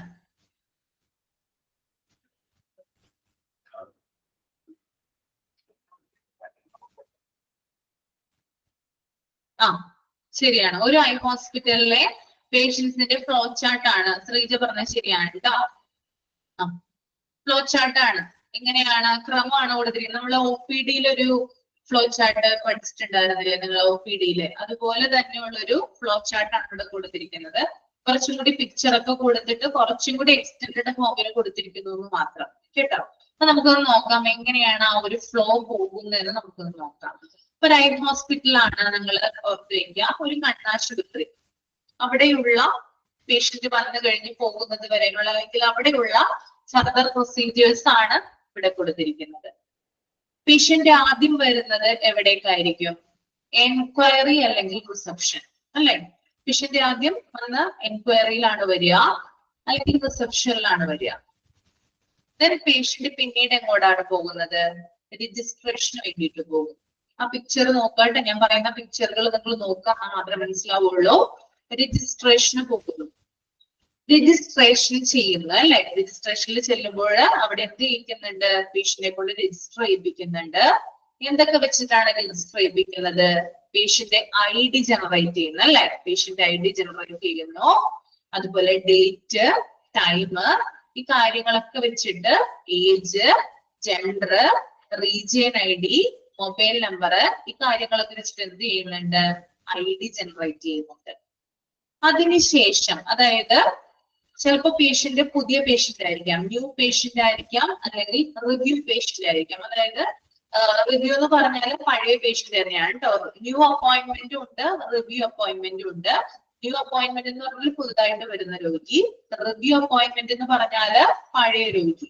അതാണ് അത് തമ്മിലുള്ള വ്യത്യാസം. അപ്പൊ ഇത്രയും കാര്യങ്ങൾ വെച്ചിട്ട് എന്ത് ചെയ്യുന്നുണ്ട്? ID ജനറേറ്റ് ചെയ്യുന്നുണ്ട്. ദെൻ രജിസ്ട്രേഷന് ശേഷം ഇദ്ദേഹത്തിന്റെ രേഖകള് മെഡിക്കൽ റെക്കോർഡ് അല്ലെ, ആ ഡിപ്പാർട്ട്മെന്റിലേക്ക് പോകുന്നുണ്ട് അല്ലെ? മെഡിക്കൽ റെക്കോർഡ്സിലേക്ക് പോകുന്നുണ്ട്. അവിടെ ഒരാള് തലയിൽ കുറെ സാധനമായിട്ട് നിൽക്കുന്നത് കണ്ടില്ലേ? അതാണ് മെഡിക്കൽ റെക്കോർഡ്സ്. കാണുന്നുണ്ടോ നിങ്ങള്? ആളെ കാണാൻ പറ്റുന്നുണ്ടോ? ഓക്കെ. അപ്പൊ നേരിട്ട് എന്ത് ചെയ്യുന്നു? മെഡിക്കൽ റെക്കോർഡ്സിലേക്ക് പോകുന്നു. അതിനുശേഷം നമുക്ക് വീണ്ടും രജിസ്ട്രേഷനിലേക്ക് തന്നെ വരാം. രജിസ്ട്രേഷൻ കഴിഞ്ഞതിന് ശേഷം നേരെ ക്ലിനിക്കൽ എക്സാം ആണ്. ക്ലിനിക്കൽ എക്സാം എന്ന് പറയുമ്പോൾ ഡോക്ടറെ കാണാനായിട്ട് പോകുന്നുണ്ട് അല്ലെ? ഡോക്ടറെ കാണാനായിട്ട് പോകുമ്പോൾ എന്തൊക്കെയാണ്? പേഷ്യന്റ് ID അവിടെ ചെക്ക് ചെയ്യുന്നുണ്ട്. അതുപോലെ തന്നെ പേഷ്യന്റ് എപ്പോഴാണ് ഡോക്ടറെ കാണാനായിട്ട് ചെന്ന സമയം, ടൈമിങ് എപ്പോഴാണ്, ഡോക്ടറെ കണ്ട് ഇറങ്ങിയ സമയം എപ്പോഴാണ്, ടൈം ഔട്ട് എപ്പോഴാണ്, ഏത് ഡോക്ടറാണ് എക്സാമിൻ ചെയ്തത്, എന്തൊക്കെയാണ് ഡയഗ്നോസിസ്, എന്തൊക്കെയാണ് അഡ്വൈസ് കൊടുത്തത്, പ്രിസ്ക്രിപ്ഷൻ എന്തൊക്കെയാണ്, അതൊക്കെ വെച്ചിട്ടാണ് അവിടെ കാര്യങ്ങൾ റെക്കോർഡ് ചെയ്യുന്നത് കേട്ടോ. ക്ലിനിക്കൽ എക്സാം എന്ന് പറയുന്നത് 3 തരത്തിലാണ് നടക്കുന്നത് കേട്ടോ. 3 വേ ഉണ്ട് അവിടെ. നിങ്ങൾ ആ 3 ലൈൻ കാണുന്നത് കണ്ടോ? 3 ലൈൻ കണ്ടോ നിങ്ങള്? ക്ലിനിക്കൽ എക്സാമിന്റെ അവിടെ ആയിട്ട് 3 വരകൾ പോകുന്നുണ്ട് അല്ലെ? 3 ടൈപ്പ് അല്ലെങ്കിൽ 3 സ്ഥലത്തോട്ടാണ് ആ വരകൾ പോകുന്നത്. അതിനകത്ത് ആദ്യം നോക്കിയ നിങ്ങള്, അതായത് ഏറ്റവും താഴത്തതില് ഫസ്റ്റ്, ഏറ്റവും താഴത്തത് കേട്ടോ. അതായത് ആദ്യത്തെ ഏറ്റവും അടിയിലായിട്ടുള്ളതാണ് ഞാൻ പറയുന്നത്. അതിനകത്ത് ആദ്യം വരുന്നത് ക്ലിനിക്കൽ എക്സാമിന് ശേഷം പേഷ്യന്റ് എന്ത് ചെയ്യുന്നുണ്ട്? നേരെ വാർഡിലേക്ക് പോകുന്നുണ്ട്. ക്ലിനിക്കൽ എക്സാം കഴിഞ്ഞിട്ട് ചിലപ്പോൾ എന്ത് ചെയ്യാം? പേഷ്യന്റ് അഡ്മിറ്റ് ചെയ്യുക അല്ലെ? അപ്പൊ patient ID, date, order detail, പിന്നെ ഒരു ഫിക്സഡ് എമൗണ്ട് ആണെങ്കിൽ അതൊക്കെ അവിടെ അടച്ചിട്ടാണ് എന്ത് ചെയ്യുക? പേഷ്യന്റ് എന്ത് ചെയ്യുക? വാർഡിലേക്ക് അഡ്മിറ്റ് ചെയ്യാനായിട്ട് കൊണ്ടുപോവുക. അപ്പോ ആദ്യത്തെ വേ എന്ന് പറയുന്നത് ക്ലിനിക്കൽ എക്സാമിന് ശേഷം നേരെ എന്ത് ചെയ്യുന്നു? വാർഡിലേക്ക് പേഷ്യന്റ് പോകുന്നുണ്ട്. ഇനി ഈ എക്സാമിനേഷന് ശേഷം പേഷ്യന്റിന് എന്തെങ്കിലും സർജറിയോ കാര്യങ്ങളോ ഉണ്ടെങ്കിൽ എന്താണ് ചെയ്യുക? നേരിട്ട് ഓപ്പറേഷൻ തിയേറ്ററിലേക്കാണ് കൊണ്ടുപോവുക. ഓക്കെ. അപ്പൊ ആ ഒരു ഇതാണ് ഞാൻ പറഞ്ഞത് ഇപ്പോ. ഇനി രണ്ടാമത്തേത് എന്ന് പറയുമ്പോൾ ക്ലിനിക്കൽ എക്സാമിന് ശേഷം രണ്ടാമത്തെ വഴി എന്ന് പറയുന്നത് പേഷ്യന്റിന് മെഡിക്കേഷൻസ് മേടിക്കാനുണ്ടാകും, അല്ലെങ്കിൽ ചിലപ്പോൾ ഗ്ലാസ് പ്രിസ്ക്രിപ്ഷൻ ഉണ്ടാകും. അത് മേടിച്ചു കഴിഞ്ഞിട്ട് പേഷ്യന്റ് എക്സിറ്റ് ആവുക ചെയ്യുക, വീട്ടിലേക്ക് പോകുന്നു. അതാണ് രണ്ടാമത്തെ വേ. മൂന്നാമത്തെ വേ എന്ന് പറയുന്നത് ക്ലിനിക്കൽ എക്സാമിന് ശേഷം ഡോക്ടർ പറയാണ് ഓപ്പറേഷൻ സജസ്റ്റ് ചെയ്യുവാണെങ്കിൽ, നേരത്തെ ഞാൻ പറഞ്ഞല്ലോ സർജറി സജസ്റ്റ് ചെയ്യുവാണെങ്കിൽ നേരിട്ട് എന്ത് ചെയ്യും, ഫിനാൻഷ്യൽ അസിസ്റ്റൻസ് കേട്ടോ. അതായത് ഇപ്പൊ വന്നൊരു രോഗിയാണ്, ആ രോഗിക്ക് പെട്ടെന്ന് തന്നെ ഓപ്പറേഷൻ പറയാണ്, അപ്പൊ തന്നെ പേഷ്യന്റ് എങ്ങോട്ട് വിടും, പേഷ്യന്റ് കൗൺസിലിങ്ങിന് വിടും. ഫിനാൻഷ്യൽ അസിസ്റ്റൻസ് കൊടുക്കാനാണ് പേഷ്യന്റ് കൗൺസിലിലേക്ക് വിടുന്നത്. ഫിനാൻഷ്യൽ അസിസ്റ്റൻസ് റിസീവ് ചെയ്തതിന് ശേഷം പേഷ്യന്റ് അഡ്മിഷൻ എടുക്കുന്നു, ദെൻ വാർഡിലേക്ക് വരുന്നു, പിന്നീട് ഓപ്പറേഷൻ തിയേറ്ററിലേക്ക് പോവാണ് ചെയ്യുക. ഇത്രയും കാര്യങ്ങൾ ക്ലിയർ ആണോ? 3 കാര്യങ്ങൾ മനസ്സിലായില്ലേ? ഓക്കെ. ഇനി നോക്കിയേ നിങ്ങള് ക്ലിനിക്കൽ എക്സാമിന് ശേഷം, അതായത് 3 വേ കൂടി ഞാൻ ക്ലിനിക്കൽ എക്സാം പറഞ്ഞു. ആദ്യത്തേതെന്ന് പറഞ്ഞാല് പേഷ്യന്റ് ഐ ഡി വെച്ചിട്ട് നേരിട്ട് അഡ്മിറ്റ് ആവുന്നതാണ്. രണ്ടാമത്തേത് പ്രിസ്ക്രിപ്ഷൻ മേടിച്ചിട്ട് മെഡിസിൻ മേടിച്ചിട്ട് വീട്ടിലേക്ക് പോകുന്നത്. മൂന്നാമത്തേത് പേഷ്യന്റ് കൗൺസിലിംഗ് കഴിഞ്ഞിട്ട് വാർഡിലേക്ക് വരുന്നു, ദെൻ ഓപ്പറേഷന് വിധേയനാകും. അങ്ങനെ 3 വേ കഴിഞ്ഞു. ദെൻ ക്ലിനിക്കൽ എക്സാം കഴിഞ്ഞിട്ട് നേരെ നോക്കിയത് നിങ്ങളുടെ ഇൻവെസ്റ്റിഗേഷൻസ് ആണ്. ഇൻവെസ്റ്റിഗേഷൻസിന് നമ്മൾ ചെല്ലുമ്പോൾ നമ്മൾക്ക് കാര്യമായിട്ടുള്ള പരിശോധനകൾ കാര്യങ്ങളൊക്കെ നടത്തണമെങ്കിൽ നമ്മൾ ബില്ല് അടക്കണം അല്ലെ. അവരെന്ത് ചെയ്യുന്നുണ്ട്, പേഷ്യന്റ് ഐ ഡി വെച്ചിട്ട് റെസിപ്റ്റ് നമ്പർ ഒക്കെ കൊടുത്തിട്ട് ഒരു എമൗണ്ട് അവിടെ അടയ്ക്കാനായിട്ട് പറയുന്നു. കാരണം പരിശോധനകൾക്ക് നമ്മൾക്ക് എന്ത് വേണം, ബില്ല് അടച്ചാൽ മാത്രമാണ് അവർ നമുക്ക് പരിശോധന നടത്തുക. അപ്പോ ഇൻവെസ്റ്റിഗേഷന് വേണ്ടിയിട്ട് പേഷ്യന്റ് എന്ത് ചെയ്യുന്നു, ക്യാഷ് കൗണ്ടറിൽ ചെന്നിട്ട് പണം അടയ്ക്കുന്നു. അതിനുശേഷം എന്ത് ചെയ്യുന്നുണ്ട്, പേഷ്യന്റ് വേണമെങ്കിൽ അഡ്മിറ്റ് ആകാം. ഇൻവെസ്റ്റിഗേഷന് ശേഷം പേഷ്യന്റ് വേണമെങ്കിൽ അഡ്മിറ്റ് ആവുക. അഡ്മിറ്റ് ആയതിനു ശേഷവും പേഷ്യന്റ് വാർഡിലേക്ക് പോകുന്നു, വേണമെങ്കിൽ ഓപ്പറേഷൻ തിയേറ്ററിലേക്കും ചെല്ലും. ഓപ്പറേഷൻ പറഞ്ഞിട്ടുണ്ടെങ്കിൽ ഓപ്പറേഷൻ തിയേറ്ററിലേക്കും അവിടേക്ക് ചെല്ലുന്നു. ഓക്കെ. അതുപോലെ തന്നെ വേറെ ഇതിൽ നോക്കുകയാണെങ്കിൽ ചില പേഷ്യൻസ് അവിടെ ഇങ്ങനെ ആരോ മാർക്ക് കൊടുത്തിട്ടുണ്ട്, അത് നിങ്ങൾക്ക് ഒന്ന് നോക്കിയാൽ മനസ്സിലാവും കേട്ടോ. ചില കേസിൽ പേഷ്യൻസ് ഇൻവെസ്റ്റിഗേഷൻ കഴിഞ്ഞാൽ ക്യാഷ് അടക്കേണ്ടതായിട്ടുള്ള ആവശ്യം വരുന്നില്ല.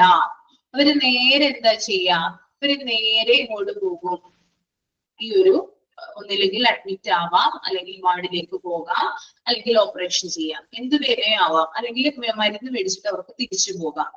അത് എങ്ങനെയുള്ള പേഷ്യന്റ് ആയിരിക്കും, എങ്ങനെയുള്ള പേഷ്യന്റ് ആയിരിക്കും? ക്യാഷ് കൗണ്ടറിൽ പണം അടക്കാതെ ഇങ്ങനെ പ്രൊസീജിയർ നടത്തുന്ന പേഷ്യൻസ് എങ്ങനത്തെ പേഷ്യൻസ് ആയിരിക്കും? എങ്ങനത്തെ പേഷ്യൻസ് ആയിരിക്കും? ക്യാഷ് കൗണ്ടറിൽ പണം അടക്കാതെ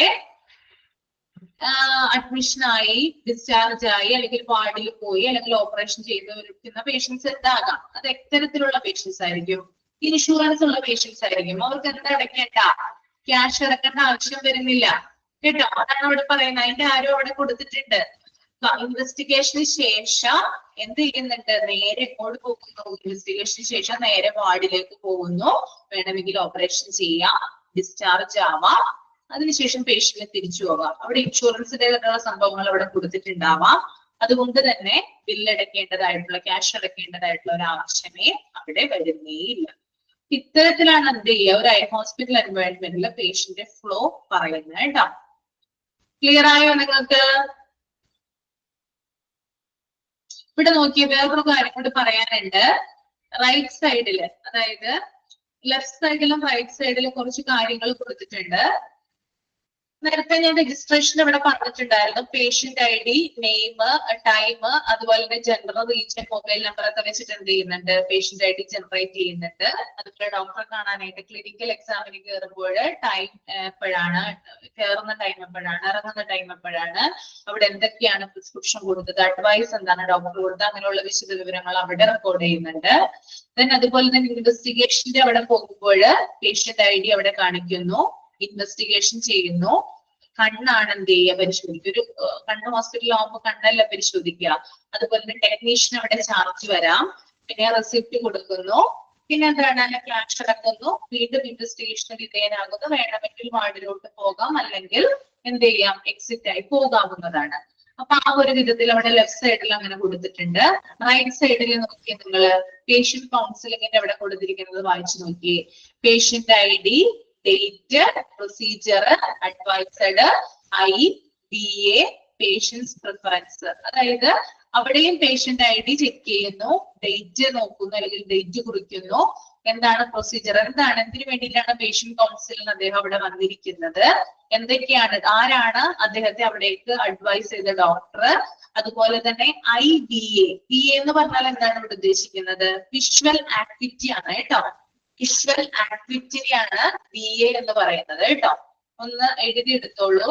VISUAL, visual. ACUITY, ACUITY. Okay, അപ്പൊ അതൊന്ന് മെഷർ ചെയ്യുന്നതാണ്. അതായത് എത്രയാണ് കണ്ണിന്റെ കപ്പാസിറ്റി എന്ന് മെഷർ ചെയ്യുന്നതാണ് കേട്ടോ വിഷ്വൽ അക്യൂറ്റി എന്ന് പറയുന്നത്. പിന്നെ പേഷ്യന്റ് പ്രിഫറൻസ് നോക്കുന്നു. ഞാൻ പറഞ്ഞു, അതായത് ഫിനാൻഷ്യൽ അസിസ്റ്റൻസിന് വേണ്ടിയിട്ടാണ് പേഷ്യന്റ് കൗൺസിലിലേക്ക് വരുന്നത് അല്ലെ. അപ്പൊ അവിടെ പേഷ്യന്റ് എന്താണ് അഭിപ്രായം എന്ന് അവിടെ ചോദിക്കുന്നുണ്ട് കൗൺസിലർ. രണ്ടാമത്തെ നോക്കിയാൽ നിങ്ങള് അഡ്മിഷൻ ഡിസ്ചാർജിന്റെ അവിടെ നേരെ കിടക്കുന്ന ഒരു കോളത്തില് പേഷ്യന്റ് ID, ഡേറ്റ്, പേഷ്യന്റ് എന്താണ് ട്രീറ്റ്മെന്റ് കൊടുക്കുന്നത്, പ്രൊസീജിയർ എന്താണ്, സർജൻ ആരാണ്. അതായത് അഡ്മിറ്റ് ചെയ്യുന്ന പേഷ്യന്റ് ആണെങ്കിൽ എന്തായാലും കണ്ണിന് ഓപ്പറേഷൻ പറഞ്ഞിട്ടുള്ള ഒരു പേഷ്യന്റ് ആയിരിക്കാം അല്ലെ. അപ്പൊ എന്തായാലും അതൊരു സർജൻ ആയിരിക്കാൻ ചെയ്യുന്നത്. അദ്ദേഹത്തിന്റെ വിവരങ്ങള്, ഡിസ്ചാർജ് ഡേറ്റ് എന്നാണ്, അതുപോലെ തന്നെ പോസ്റ്റ് OP ഓപ്പറേഷന് ശേഷം കിടക്കുന്ന ആളുകളാണെങ്കിൽ അവരുടെ മെഷർമെന്റും കാര്യങ്ങളൊക്കെ നോക്കുന്നു. ദെൻ ലാസ്റ്റ് ഓപ്പറേഷൻ, ലാസ്റ്റിന് തൊട്ട് മുമ്പായിട്ട് കൊടുത്തിട്ടുണ്ട് എന്താണ് patient ID, date, procedure, surgeon, complication. അതായത് വാർഡിൽ നമ്മൾ കിടക്കുമ്പോൾ എന്തൊക്കെയാണ് ചെക്ക് ചെയ്യുക? പേഷ്യന്റ് ID നോക്കും, ഡേറ്റ് നോക്കും, പിന്നെ അവിടെയുള്ള പ്രൊസീജിയർ നോക്കും, അതുപോലെ തന്നെ എന്താണ് കണ്ണിന് പ്രശ്നം, സർജൻ ആരാണ്, വാർഡിൽ കിടക്കേണ്ടതായിട്ടുള്ള കോംപ്ലിക്കേഷൻ എന്താണ് ഉണ്ടാവുക, അങ്ങനെയുള്ള കാര്യങ്ങളൊക്കെ നോക്കാറുണ്ട്. Last one cataract surgeries outcome data. Cataract surgery എന്ന് പറഞ്ഞാല് ലെൻസ് റീപ്ലേസ് ചെയ്യുന്നതിനാണ് കേട്ടോ. ലെൻസ് റീപ്ലേസ്മെന്റിനെയാണ് കാറ്ററാക്ട് സർജറീസ് എന്ന് പറയുക. അപ്പൊ അങ്ങനെയുള്ള സർജറികളൊക്കെ നടത്തുവാണെങ്കിൽ അതിന്റെ പ്രൊസീജിയർ. അപ്പൊ ഇത്രയും കാര്യങ്ങളാണ് ഈ ഒരു ഇതിൽ വരുന്നത്. നിങ്ങൾക്ക് ഏകദേശം ക്ലിയർ ആയോ? പറഞ്ഞു തന്നത് മനസ്സിലായോ? എങ്ങനെയാണ് പോകുന്നതെന്ന് ക്ലിയർ ആയോ?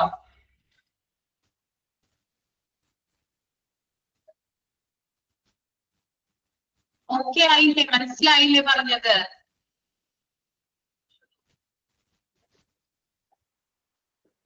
ഒന്നുകൂടി പറയണോ ആർക്കെങ്കിലും? ഇനി മനസ്സിലായി? അതൊന്നും കൂടി ഒന്ന് നോക്കിയത്. ഞാനിത് പറഞ്ഞു തന്നിട്ടുണ്ടല്ലോ, അത് ആ പറഞ്ഞു തന്നത് വെച്ചിട്ട് ഒന്നും കൂടി ഒന്ന് നിങ്ങൾ ആ പിക്ചർ നോക്കിയാൽ മനസ്സിലാകും. വേണമെങ്കിൽ ഒന്നും കൂടി പറഞ്ഞുതരാം. ഇനി മനസ്സിലാവാത്തതുണ്ടെങ്കിൽ ഒരു സംശയം വേണ്ട. ആദ്യം എൻക്വയറിയിലേക്ക് വരുന്നു, അല്ലെങ്കിൽ റിസപ്ഷനിലേക്ക് വരുന്നു, ദെൻ രജിസ്ട്രേഷനിലേക്ക് പോകുന്നു, പേഷ്യന്റ് ID വെച്ചിട്ട് അവിടെ കാര്യങ്ങൾ ജനറേറ്റ് ചെയ്യുന്നു. അതിനുശേഷം രജിസ്ട്രേഷൻ ചെയ്ത പേഷ്യന്റ് ഡീറ്റെയിൽസ് മെഡിക്കൽ റെക്കോർഡ് ഡിപ്പാർട്ട്മെന്റിലേക്ക് പോകുന്നു. അവിടെ ഒരു സംഭവം ഇവിടെ നടക്കുന്നുണ്ട്. ദെൻ രജിസ്ട്രേഷന് ശേഷം ക്ലിനിക്കൽ എക്സാമിലേക്കാണ് പോകുന്നത്. ക്ലിനിക്കൽ എക്സാം 3 വിധത്തിലാണ്. 3 വിധത്തിൽ എന്ന് പറഞ്ഞാൽ ആദ്യം പേഷ്യന്റ് എന്ത് ചെയ്യുന്നുണ്ട്? ഹോസ്പിറ്റലിൽ അഡ്മിറ്റ് ആക്കണമെങ്കിൽ അഡ്മിറ്റ് ആക്കുന്നുണ്ട്. അഡ്മിറ്റ് ആക്കിയ ശേഷം എന്ത് ചെയ്യുന്നുണ്ട്? അവരുടെ മെഡിക്കൽ റെക്കോർഡ്, ഞാൻ പറയാൻ വിട്ടുപോയി, മെഡിക്കൽ റെക്കോർഡ് ഡിപ്പാർട്ട്മെന്റിൽ അയക്കുന്നുണ്ട് കേട്ടോ, അഡ്മിറ്റ് ആയതിനു ശേഷം. രണ്ടാമത്തേത് എന്ന് പറയുന്നത് പേഷ്യന്റിന് മരുന്നുകൾ കൊടുക്കുന്നു, പേഷ്യന്റ് മരുന്ന് മേടിച്ചിട്ട് എക്സിറ്റ് ആവും. മൂന്നാമത്തേത് ഓപ്പറേഷൻ വേണ്ട പേഷ്യന്റ് ആണെങ്കിൽ പേഷ്യന്റ് കൗൺസിലറുടെ അടുത്ത് വിടുന്നു, അദ്ദേഹം ഫിനാൻഷ്യൽ അസിസ്റ്റൻസ് കൊടുക്കുന്നു, അതിനുശേഷം പേഷ്യന്റ് അഡ്മിഷൻ എടുക്കുന്നു, ദെൻ വാർഡിലേക്ക് വരുന്നു, then shift to operation theatre. Okay, then clinical എക്സാമിന് ശേഷം പിന്നീടുള്ളത് ഇൻവെസ്റ്റിഗേഷൻ ആണ്. ഇൻവെസ്റ്റിഗേഷൻ പൂർത്തിയാകുന്നതിന് വേണ്ടിയിട്ട് പേഷ്യന്റ് ബില്ല് അടക്കണം ക്യാഷ് കൗണ്ടറിൽ. ക്യാഷ് കൗണ്ടറിൽ ബില്ല് അടച്ചതിന് ശേഷം വേണമെങ്കിൽ പേഷ്യന്റ് എന്ത് ചെയ്യാം? ഹോസ്പിറ്റലിൽ അഡ്മിറ്റ് ആവാം, അഡ്മിറ്റ് ആയതിനു ശേഷം ഡിസ്ചാർജ് ആവാം. അഡ്മിറ്റ് ആകുമ്പോൾ വാർഡിലേക്കാണ് വരുന്നത്. ഇനി അവിടെ കുറച്ചുനാള് ചികിത്സയ്ക്ക് ശേഷം എന്ത് ചെയ്യുന്നുണ്ട്? വേണമെങ്കിൽ പേഷ്യന്റ് എക്സിറ്റ് ആവാം, അല്ലെങ്കിൽ ഓപ്പറേഷൻ വേണ്ട പേഷ്യൻസ് ആണെങ്കിൽ പേഷ്യൻസിന് ഓപ്പറേഷൻ ചെയ്യാം, അങ്ങനെയും വരുന്നുണ്ട്. ഓക്കെ, ഇനി ഇൻവെസ്റ്റിഗേഷന് ശേഷം ക്യാഷ് അതായത് ഇൻഷുറൻസ് ഉള്ള പേഷ്യന്റ് ആണെങ്കിൽ ക്യാഷ് അടയ്ക്കേണ്ട ആവശ്യമില്ല. അവരെ നേരെ അഡ്മിറ്റ് ആക്കും, അല്ലെങ്കിൽ വാർഡിലേക്ക് കൊണ്ടുവരും, അല്ലെങ്കിൽ ഓപ്പറേഷൻ ചെയ്യും. അതിനൊന്നും അവർക്ക് പൈസ വേണ്ട, കാരണം ഇൻഷുറൻസ് ഉള്ള പേഷ്യന്റ് ആണെങ്കിൽ മാത്രം. ഓക്കെ, ഇപ്പൊ ക്ലിയർ ആയെന്ന് വിചാരിക്കുന്നു കേട്ടോ. അത്രയും കാര്യം മാത്രം മനസ്സിലാക്കി വെച്ചാൽ മതി. ആ 3 കാര്യങ്ങളില്ലേ, ക്ലിനിക്കൽ എക്സാമിന്റെ 3 വരകൾ വരുമ്പോഴാണ് നമുക്ക് ഡൗട്ട് വരിക. അതുകൊണ്ടാണ് ഞാൻ അതിങ്ങനെ ക്ലിയർ ആയിട്ട് പറഞ്ഞു തന്നെ കേട്ടോ. 3 വേയിൽ കൂടിയാണ് ക്ലിനിക്കൽ എക്സാം നടക്കുന്നത്. ഓക്കെ,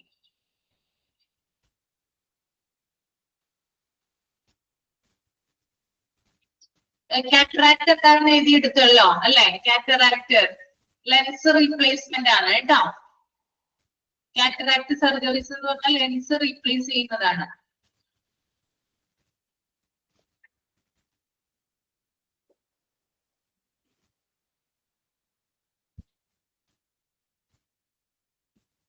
നമ്മൾ വൈകിയാണ് സ്റ്റാർട്ട് ചെയ്തത്, അതുകൊണ്ട് ഞാൻ കുറച്ച് നേരം കൂടി എടുക്കുന്നുണ്ട് കേട്ടോ. കുഴപ്പമില്ലല്ലോ. 11:40 നമ്മൾ സ്റ്റാർട്ട് ചെയ്തത്. എടുക്കാലോ, പറഞ്ഞോട്ടെ.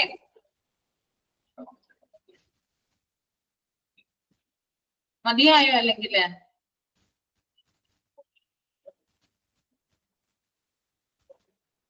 മതിയോ? നമ്മൾ വൈകിയല്ലേ സ്റ്റാർട്ട് ചെയ്തത്, കുറച്ച് കാര്യങ്ങൾ കൂടി പറയാം.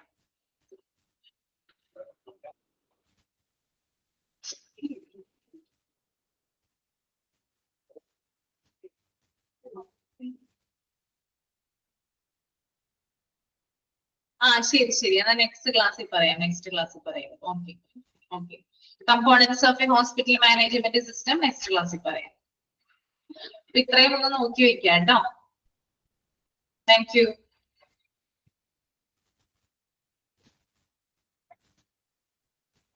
ഇത് വലിയ ടോപ്പിക് ആണ്, ഇത് വലിയ ചാപ്റ്റർ ആണ്. ഞാൻ എടുക്കുന്നതിൽ വെച്ചിട്ട് വലിയ ചാപ്റ്റർ ഇതാ.